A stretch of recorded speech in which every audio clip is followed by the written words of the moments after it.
And on the small things, I had forgot that it was like, it is all about those small little details. So I get really excited about, like, if I said to do 2 minutes of something, I do the 2 minutes, I do it with excellence, and I go all in on it. And this has become like this, it is a confidence builder. I mean, I went from like barely keeping promises to starting to put strategic goals on there, and like on my growth goals. I started my podcast. I'd reach out to people I was afraid to like reach out and ask to come on, all because I put it on there. And so I just try to teach my clients, like, if you can learn to keep your promises, then you can keep your word on your diet and your training, because you keep your word.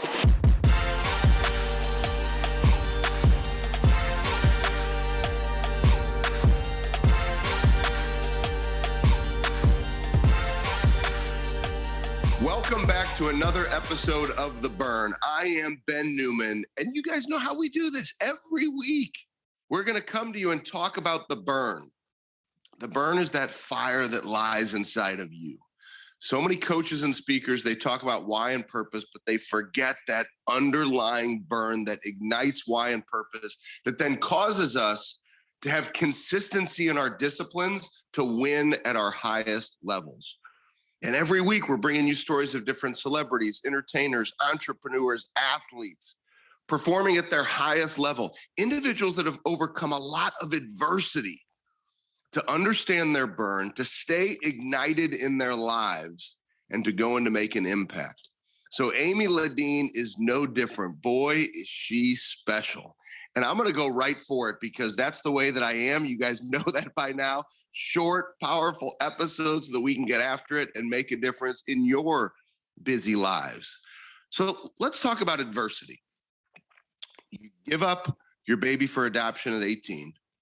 You lose 100 pounds. You go through the adversity of finding out that you're going to have to go through divorce because of an affair. And then there's a 7-year battle with stage 4 cancer, yet you still show up every day with a smile on your face and powerhouse energy and raising beautiful children and being recommitted in marriage. And you do that in a world that tells us that when we face adversity, we're supposed to wait on the sidelines and not get into the game. Amy, I admire your strength. I admire your fire, your passion for life. I want to hear what the burn is that fuels you to overcome that much adversity and to keep that smile that I was just alluding to on your face. So Amy Ledin, welcome to the burn. Thank you. What an intro. I'm telling you, I'm going to keep that, record that for some of my later programming, and just reminding me of what I've been through, because I tend to be a half full person, like that. Just, I mean, now it's become who I am, but it's a practice. I tried in the beginning to just always find something positive in the absolute, crap. Starting in high school when when I got pregnant, I have seen that my burn has transitioned over, time, but I actually go back to my pregnancy and tie that in with my cancer now. And that, it was right around the time when, there was that show called Teen Mom that had come out. It was like on MTV, and it was horrible. It was like, if you were a teen mom, you were like the trailer park trash that continued that way. And so when that happened for me, I didn't want to be that statistic more than anything, almost to my detriment, that I went back to school with like 2 babies, a husband deployed, like going at night. Like because I didn't want to be that statistic of, not having maybe an education or whatever I saw success. Fast forward to me putting my family through the worst thing, and watching that part of my life, fall apart, and then getting diagnosed with cancer. It was like a rock bottom of like, is this what I'm deserving? Is this what, I went down that place, and then I flipped it. I realized 2 years into it that I'm like, if I'm going to have to deal with this is like happening for me. What am I learning from this? Like, what am I showing my kids? What am I capable of? Like, that's when I started to really get into mindset. I had no mindset prior to this. Like, I was just one of those I grew up in a farm family. So I was a hard worker always. I wasn't always the smartest. And then this kind of helped me bring the mindset into it. But my burn is, I want to be here for another day. And I have so my type of cancer, I have stage 4 non-small cell lung cancer. It's an ALK mutation. It's people that don't smoke, healthy. But you have a less than 1% 5-year survival rate is what they tell you. So once I hit 5 years, it was like I was living on, bonus time. And now I've just seen it as, every day is a gift. I don't know why you wouldn't want to get up and push yourself and work. I don't know if I'm going to see my kids graduate, all of my kids go through. So it really puts I see my cancer as the blessing, because I get a perspective that people don't get. It's one of my favorite Bible verses. I read it literally every single morning since I accepted Christ in February of 2008. It's James 1:12. Blessed is the one who perseveres under trial, for when they have stood the test, they will receive the crown of life that God has promised to those who love them. And, hearing you say that, it's almost like every day is you embracing that gift, you getting past that 5 years, you believing that you could, you knowing that you have these beautiful children whose sets of eyes are on you every day. And that's how it was for me watching my mom with 24-hour nursing care in the house, or last year living. Like, my 2 eyes were watching my mother, watching how she showed up, watching her attitude, watching how she responded to things, watching how she conversed with me. And just from a little boy who understands that pain, your fight is amazing. And your children are so lucky, to have you and to have that positive attitude and that belief. Amy, I'm gonna flip this a little bit to have some fun, because I know sometimes these adversities and challenges, it can be so hard for people to hear. But I want to challenge people, because your example is so amazing of fighting and being consistent in how you fight adversity. You had a quote over the weekend on Amy_Ledin, and it's LEDIN on Instagram. And I encourage everybody to go and check this out. But this meme was awesome. And I think one of the reasons why you and I connected, when our good friend Chance Weber recommended that we link up, I think one of the reasons why we hit it off is because we're both no bullshit kind of people. Like, it is direct. It is to the point. Like, we know you're making excuses. Silence your self-talk and just go to work. And so this quote, when you think about, and I want to frame this right, because there's so many people who, when it comes to their nutrition and their wellness, it's one of the easiest places to give up on yourself. It's one of the easiest places. I'm not feeling good, I'll just eat what I want. And so all the challenge and adversity you've been through, everybody listening, I know you've been through challenge and adversity that's worse than making the choice to eat healthy. Listen to this meme that Amy had over the weekend, and I'm going to read it so I get it exactly right. It said, your body still tracked those calories on the weekend, even if you didn't. And I read that and I'm like, that is so beautiful. So kind of tell us a little bit about what your passion is now from this burn, and fighting and wanting to make a difference in people's lives, and being that direct, being in somebody's face. Like, that's up to you. Like, if you choose to not eat right, your body still knows. Your body's still taking it in. Maybe you could speak to that for us. I think that's why I love the fitness arena. Is it's like, whether you're in the gym, it shows on you. You're not going to be able to fake your results, whether you're eating in a deficit or you're working hard in the gym. So I love the no nonsense approach. My burn is to help women in particular, just because that's who I usually work with. Although I love coaching men, and I do have a lot of successful men, in that I love you to see that transformation does not happen in isolation. That yes, your fat loss or your pounds that you lose is kind of the metaphor for everything else. That is, if you plan to keep it. Because there's so many people, I lost my 100 pounds 20 years ago, but it didn't change who I was till about 10 years ago. So 10 years of fighting the ups and downs of yo-yos, because I hadn't changed who I was. It was just something I did as a role. It's why people that are good at doing, say, 75 hard for 75 days, and then they fall off. No, that just sharpened up what I already did. It just allowed me to have something to measure and make me have a new confidence builder, but I still am that person. That's the separator. And that is what I am so passionate about with women is, sure, I give them their calories and I give them their training program, but what I'm really giving them is a transformation with their mindset, up-leveling their habits. I'm obsessed with I call them keeping, daily agreement cards. I'm on about 1,100 days straight of doing a daily agreement card every day. I have 4 promises that I keep. Repeat that. 1,100 straight days.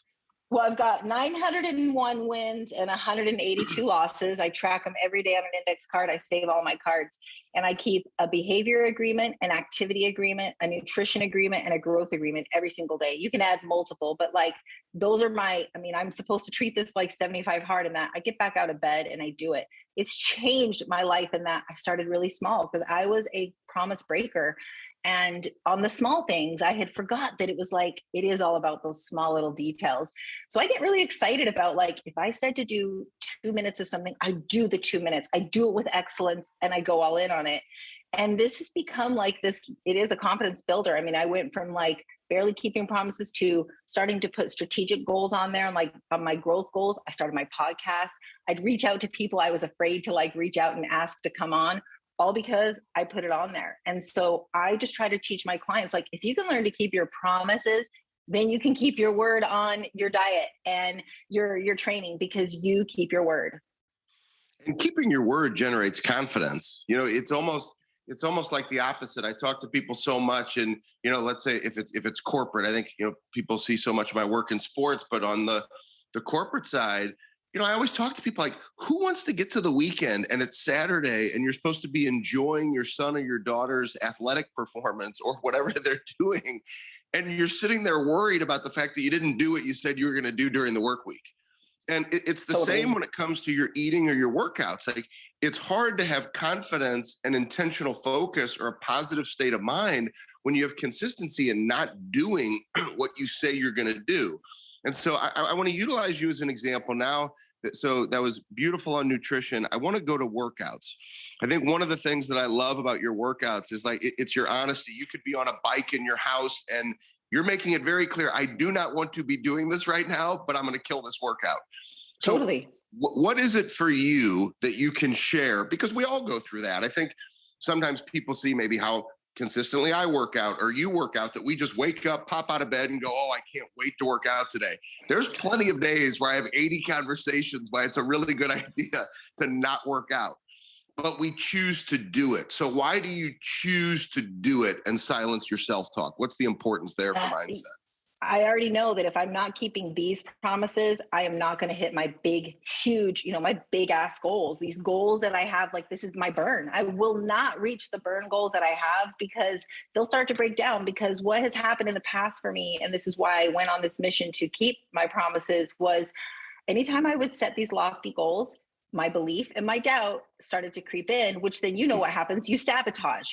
Whereas now, I actually know that if I have the right coach, the right strategy, I will do it because I'll keep my word. And so then it actually becomes a little more relaxing in your mind, in that, okay, I just need to find I've had coaches in every area because I already know, hey, I'll do the work. You just give me the strategy. I'll keep my promises. And so with workouts, that's my favorite place. When I'm having a really bad physical day chemo wise, I actually am very intentional about making my workout harder. And I know it sounds crazy, but what it does for me is one, it shows me my body's capability, but two, it actually pushes me to fight harder every day pushing forward. It's like a little builder. It's like, I see, holy crap, I just did this. I went last night, for example, I'd already trained yesterday and my daughter had Soul Cycle, planned for us. And I'm like, I don't know. Soul Cycle, this guy goes crazy. And so last night he was like, I want you just to close your eyes. And he made us turn it all the way up. And he goes, go as fast as you can.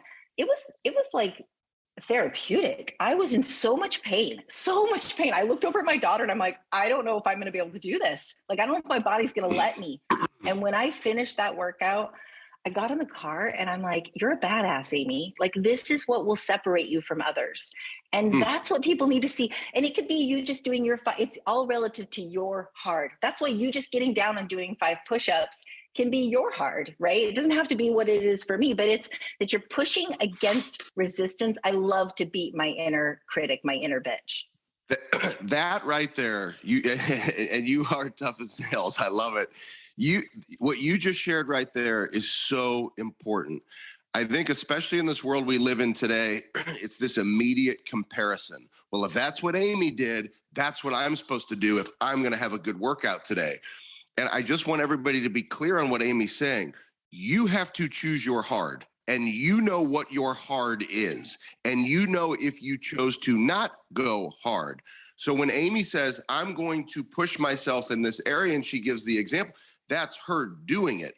At the end of the day, and many people, I think they, at least for me, they mix up the definition of winning. Winning to me is your ability to look in the mirror at the end of the day and say, today I gave it my very best. Because if you can do that, nobody can ever take it away from you, and you can't ask any more of yourself than your very best. You went home, actually, before you even got home, what did you say? You got in the car and you're like, I'm a badass. Like, I killed that workout. And it's so important that people realize you don't have to compete against anybody else, but it is a choice to decide to be your very best. Yes, I love that. And if more people would see the correlation in what makes you feel good. I mean, I don't like to have adversity. I don't like any of it. But when it does now that it's flipped in my brain, that I do see the power of it, when I do have a challenge, it's become my bring it on. Like when I wake up in the morning and my neuropathy has been really bad the night before, I'm like, all right, I'm going to show you who is boss today. And man, when you see the power of your mind just in this area, then you know what you're capable of. All right, final question. You already hit on it a little bit, but I want to go back to it and then have you take it as far as you want to take it. I oftentimes talk about the power of setting up the environment for you to put yourself in position to win. And so when you mentioned your card with your 4 daily agreements, that's you putting yourself in position, right? That's kind of you setting up your environment. How important is it, nutrition, fitness, business, to actually be intentional about your environment to put yourself in position to win every day? Oh, you excite me so much because this is my area right now. I have done so much research on environment. Stop with this motivation crap. It's not going to be there. And stop even trying to think it's just discipline. It is all about your environment. I mean, your home, the people you're around. Stop buying the crap. Like if you're tempted by it, stop allowing yourself to think that you need to be strong. My whole home is set up for my success. I leave my clothes out the night before. I have my AirPods. I know exactly where my water is in the morning. I go right out on my walk, so I don't even have to think to say no. It's like I have no choice. I get back. I already know. I mean, I have things placed in my home. No joke, because I'm a psycho about environment. Like I don't want to have the distractions. I know myself better. I mean, sometimes I'll take apps off my phone so that I don't even see things in a season. So it's with your nutrition, you got to find some people around you because they're seeing more and more now. I mean, you are the sum of your 5 people. If you are always hanging out with people that are constantly going against what your goals are, you might get there, but you'll knuckle it there and it's no fun. So find people that, are like-minded, that are like, or where you're wanting to go. Be around some fit people. It'll make you act more fit. Be around more wealthy people. Same thing, right? With your training, same thing. I mean, I feel like if you're someone that's not been doing it, one, obviously start small. It doesn't have to be huge. Like I have a Streaks app that I keep my, habits. And one of mine every day is called the PSP. It's 10 push-ups, 10 squats, and plank. And you add that up over a year, you got, hundreds and hundreds of push-ups you would never done. Point being is you can start small and you can start with no equipment, but set yourself up, start at the beginning, do it in the morning. Don't wait. Like let that build some momentum in your confidence, like by doing something right off the bat. That's why my PSP, it happens first thing in the morning. So I'm like, oh, I got I pat myself for that. I'm like, all right, good job, Amy, you did that. Like, let it build from there. But your environment, you're making a mistake if you do not think and you're waiting for motivation to happen. It never happens. I love that you're saying that because I think a lot of times, individuals like us can get thrown into the category. At least I'll speak for myself. Oh, he's a motivational speaker. I am not a motivational speaker. I'm a coach because I want to talk to you about your ability to change your environment, to become more accountable to yourself, to clearly define what it means to win every day, but then to choose to go and do it every damn day. That is not motivation. That is the power of choice. That is the power of belief. That is the power of overcoming adversity and challenge. And Amy Ledin, you live it. That verse that I read every single day, you live it. You have taken these extra 2 years now, and I know it's going to be year after year after year, one day at a time, and you're choosing to set up the environment. You're choosing to be an example for all of us that we can fight through challenge and adversity. You, my friend, are a powerhouse of goodness in this world, and we need more stories like yours. So thank you for coming on The Burn. It has just been awesome to hear you share your story, your passion, and your fire with all of us. Oh, such an honor. Honestly, thank you so much, Ben. Well, to learn more about Amy, make sure you check out all of the ways to stay connected in her notes. If you have been waiting on the sidelines with your nutrition and your health, please go check out Amy. It's the little decisions and choices. It's learning to set up the environment. It's limiting your self-talk and no longer making excuses. Amy's an example for all of us of what it means to fight through extreme levels of adversity. And she's been fighting adversity for a long time, but choosing to stay positive for a long time. And you choosing to stay positive is also your choice. Stay connected to your burn. Thank you for joining us for this week's episode. We'll see you next week, and let's continue to fight the good fight together.